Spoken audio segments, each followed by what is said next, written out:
समस्त मेरे भारतीय भाइयों और बहनों, आप सभी का अभिनंदन, आपको प्रणाम, नमस्कार के साथ आपका अभिवादन।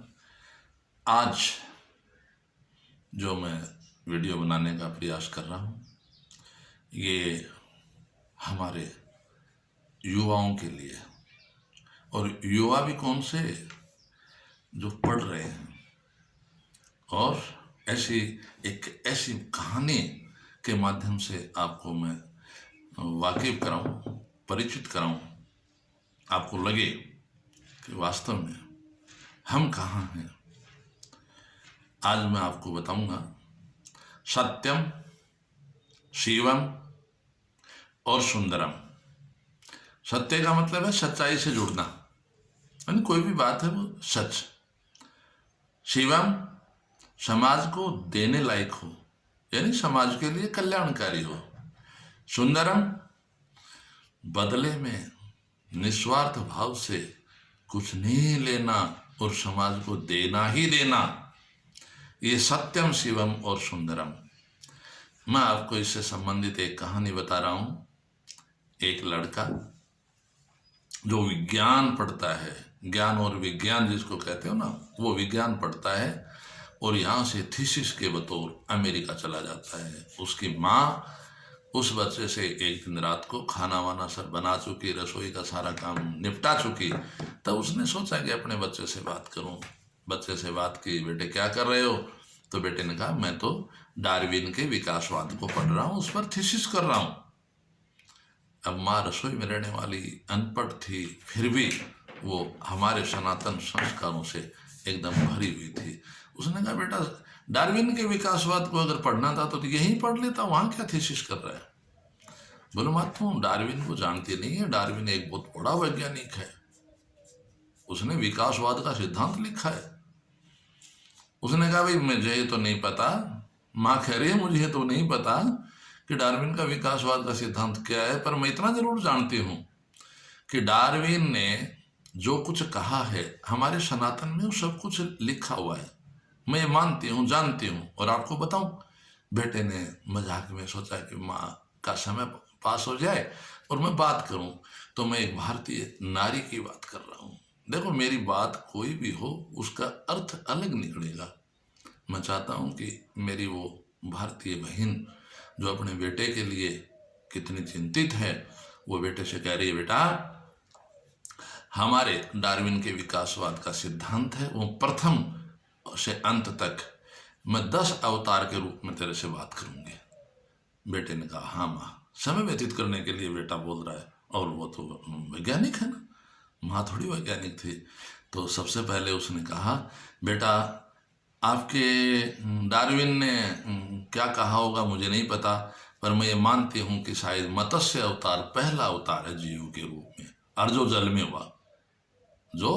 में हुआ पहला अवतार मत्स्य अवतार। नंबर से 10 अवतार बताऊंगी। माँ कह रही है, ये माँ के शब्द हैं, तनसुख के शब्द नहीं है।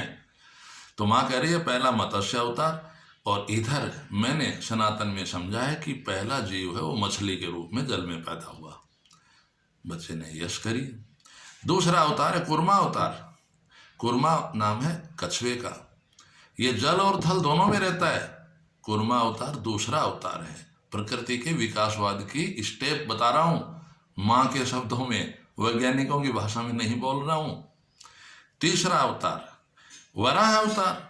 वराह नाम है सुअर का, जंगली होता है, खाने पीने का पता नहीं रहता, क्या खा लेता है भाई, अच्छे और बुरे की पहचान नहीं है।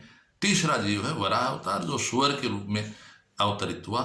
ये माँ कह रही है मेरे हिसाब से सुअर है और तेरे हिसाब से वराह अवतार है, हमारे यहाँ अवतार है। चौथा अवतार नर सिंह अवतार, यानी आदमी और शेर दोनों का मिला जुला। तो माँ कह रही है इसका अर्थ ये नहीं है, इसका अर्थ है नर और शेर दोनों का मिश्रित रूप है, ताकतवर है और बुद्धि में तेज है। तभी तो हिरणा कश्यप को मारा था, याद करो, नरसिंह अवतार धारण करके। ध्यान आ रहा है? माँ कह रही है, बच्चा कह रहा है हाँ माँ ये बात तो सही है। 5वां अवतार है वामन अवतार। वामन का अर्थ यहाँ मैं आपको बताऊं, विज्ञान के हिसाब से ये दो नाम हैं, एक होमो इरेक्ट्स नर वानर, एक है होमो सेम्पियन जो मानव के रूप में थोड़ा विकसित मानव, जिसको उस मानव ने अपनी बुद्धि नरसिंह अवतार से बढ़ाई, ताकत ज़्यादा थी, बुद्धि में भी विकास ज़्यादा हुआ, और उसने क्या किया, अपने स्वरूप को यानी मन चाहा कम ज़्यादा करने का एक योग अभ्यास किया। और आपको याद होगा वामन भगवान ने राजा बलि को ठगा था, ये वही वामन स्वरूप है। तो वामन अवतार के रूप में 5वां अवतार हुआ।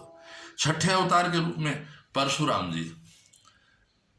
साथी लोगों, हे मेरे देशवासियों, परशुराम जी इन वामन अवतार के आगे वाली कड़ी का एक परफेक्टिव पर्सनल था। वो ताकतवर बहुत था। आप परशुराम जी के बारे में जानते हैं, 21 बार पृथ्वी को नरछत्री कर दिया था। और साथ में एक बात और थी, भाई ताकतवर तो था ही, पर असामाजिक जरूर था। चाहे जैसे लड़ाई झगड़ा करना ये परशुराम जी का काम था, तो मैं तो ये कह दूं मेरी भाषा में कि असामाजिक जरूर थे, भगवान के अवतार थे परशुराम जी।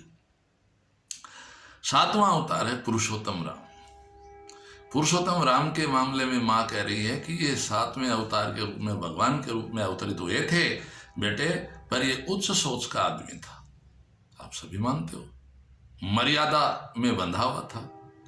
और नई बात यह थी कि इसने समाज में रहने के अपने नियम बनाए थे, नियम कायदे, माँ बेटे, भाई भाई के बीच, भाई बहन के बीच, यानी किसी एक जीव का दूसरे जीव के प्रति समानांतर रूप से जो संबंध होना चाहिए, मानवीय संबंध, एक ऐसा संबंध जिसमें प्रकृति उसे स्वीकार करती है, वो सारा भगवान पुरुषोत्तम राम के 7वें अवतार में हमें मिला।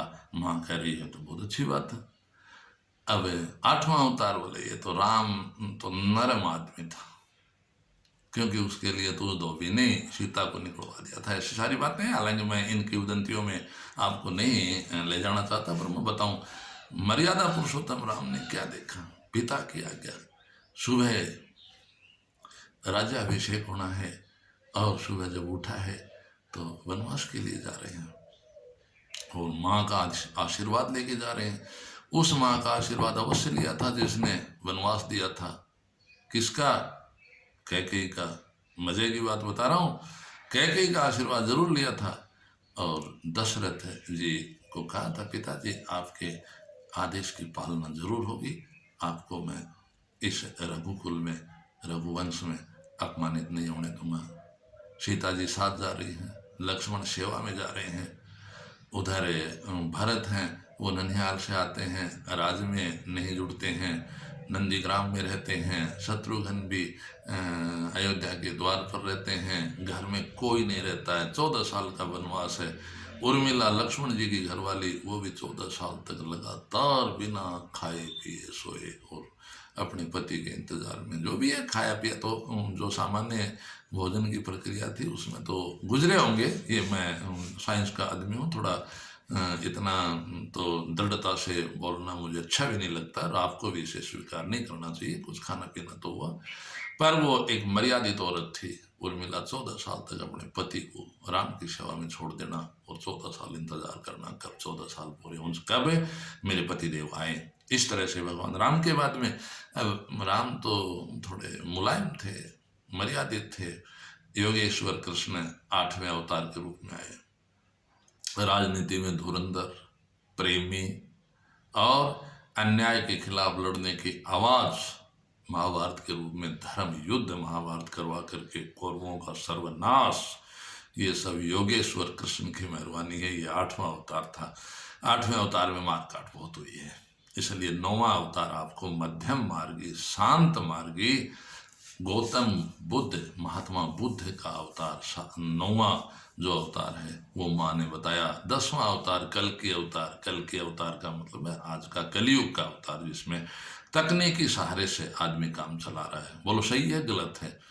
तो बेटा हाँ कर रहा माँ से, अमेरिका में बैठा बैठा। और इस तरह से माँ ने आपके 10 अवतार बताए और ये सारे डार्विन के विकासवाद के समानांतर विज्ञान की पूर्ति कर रहे थे।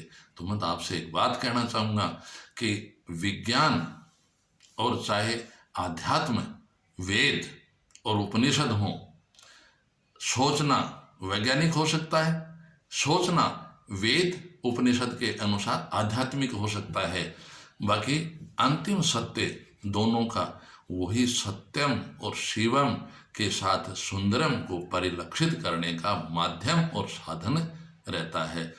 तो बेटे ने कहा, माँ तेरे इतना ज्ञान तो मैं विज्ञान पढ़ा हूँ, मेरे पास नहीं है। और इसी के साथ मैं आपको 4 लाइनें इससे संबंधित माँ के शब्दों की वो मैं आपको सुनाने का प्रयास करूँगा। आप इसको बड़े गंभीरता से लेंगे और आवाज़ क्या होगी, यही जो बातें मैं आपको 10 अवतार में बता गया वो सारी की सारी बातें मैं आपसे शेयर करूँगा। आवाज़ को सुनना और मेरा साथ देना। मैं प्लेन यानी जो सात्विक भाषा में, लोक अभिव्यक्ति में हमारे भगवत प्रेमी जो आवाज़ बोलते हैं, मैं उसका अनुसरण आपके साथ करते हुए कहूँगा। भारत के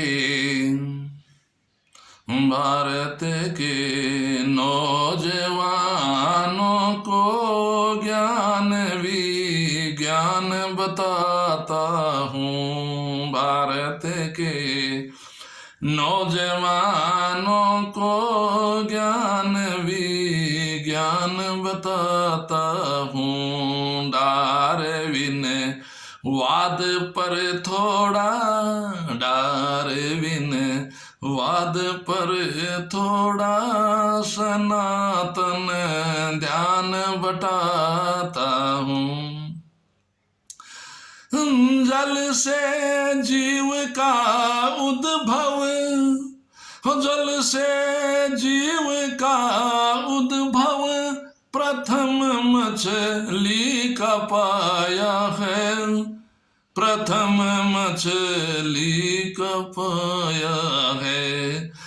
जल और थल का विकसित जीव, जल और थल का विकसित जीव कुरम कछुआ कहलाया है, कुरम कछुआ कहलाया है। मत्स्य और कुरमा अवतार, मत्स्य और कुरमा अवतार सनातन में समझाता हूँ। भारत के नौजवानों को ज्ञान विज्ञान बताता हूँ। डार्विन वाद पर थोड़ा सनातन ध्यान बटाता हूँ। बुद्धि से हीन जीव सुअर, बुद्धि से हीन जीव सुअर जंगली रूप में आया, ये जंगली रूप में आया। आधा मानव आधा शेर, आधा मानव आधा शेर बुद्धि से तेज कहलाया, बुद्धि से तेज कहलाया। वराह और नरसिंह रूप अवतार, वराह और नरसिंह रूप अवतार सनातन में बताता हूँ। भारत के नौजवानों को ज्ञान विज्ञान बताता हूँ। होमो इरेक्स नरवानर, होमो इरेक्स नरवानर, होमो सैपियन मानव था, होमो सैपियन ये मानव था। वामन रूप का निखार, वामन रूप का निखार बुद्धि से उन्नत ये पाया, बुद्धि से उन्नत ये पाया।